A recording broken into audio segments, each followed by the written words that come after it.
কুল সাজতে গিয়ে ছাপড়ি ফুল, খোঁচা চুল, গোলাপি লিপস্টিকে নীলকে দেখে তুলনা উঠল বস্তির ছেলের সঙ্গে। নীলের পাশাপাশি তৃণা নিজেও হলেন ট্রোলো।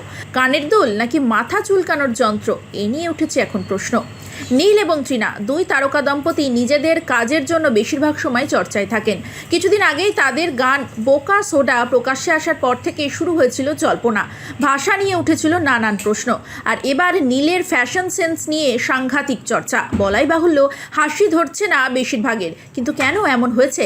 বেঙ্গল মোস্ট স্টাইলিস্ট অ্যাওয়ার্ডের মঞ্চে নীলের সাজ পোশাক দেখে হাসির রোল উঠল সোশ্যাল মিডিয়ায়। স্টাইলিশ সাজতে গিয়ে, কুল লাগতে গিয়ে ছাপড়ি সাজবেন কেন? বক্তব্য উঠেছে এমনই।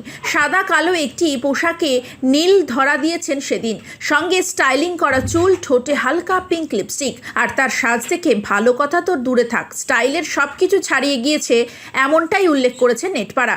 নীলের সাজ দেখে যে মন্তব্য করা হয়েছে, তাতে যে অভিনেতা এখনও মেজাজ ধরে রেখেছে, তাতে তার তারিফ করতেই হবে।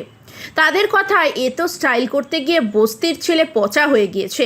কেউ বললেন এটা স্টাইল নাকি ছাপড়িগিরি। আবার কারোর কথায় কার্টুন নেটওয়ার্ক প্রো লাগছে। আবার কেউ বললেন রণবীর সিং হতে গিয়ে বস্তির ছেলে হয়ে গেলেন নাকি। আবার কেউ বলেছেন তুলনা টানলে ভাইরাল ডলি চাওয়ালার সঙ্গে। চোখে পড়ল আরও বেশ কিছু মন্তব্য। আবার বাদ পড়লেন না তৃণাও। তার সাজ যদিও একটু অন্যরকম ছিল, কিন্তু ভাইরাল তার কানের দুল। বেশিরভাগের দাবি মাথা চুলকানোর যন্ত্র পরে চলে এসেছেন নাকি। আবার কেউ বলেছেন গাড়ির কভার পরে এসেছে। উল্লেখ্য, সেদিন সেই অনুষ্ঠানে অনেকেই অন্যরকম পোশাক পরে এসেছিলেন, তবে সব থেকে বেশি ভাইরাল হয়েছে নীল এবং তৃণা।